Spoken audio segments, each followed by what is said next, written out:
ఒక చిన్న గ్రామంలో గోపాల్ అనే యువకుడు ఉండేవాడు. అతనికి ఇతరుల గురించి అస్సలు పట్టించుకునే అలవాట్లేదు. తన జీవితాన్ని తనకే పరిమితం చేసుకొని ఎవరికీ సహాయం చేయాలనే ఆలోచన కూడా ఉండేది కాదు.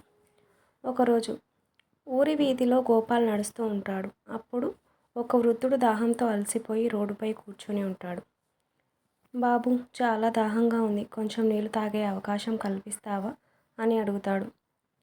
నాకు టైం లేదు తాతయ్య, ఎవరైనా నీకు సహాయం చేస్తారు అని చెప్పి ముందుకెళ్ళిపోతాడు గోపాల్.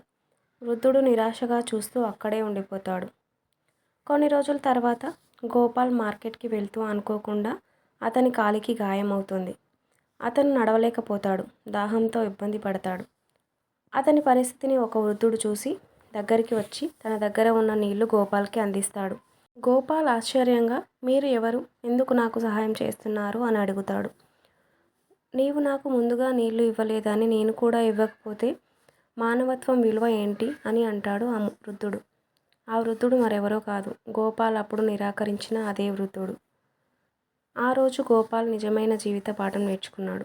అప్పటి నుండి తన చుట్టూ ఉన్నవారికి సహాయం చేయడం ప్రారంభించాడు. ఎవరికైనా కష్టం వచ్చినా అతనే ముందుండేవాడు.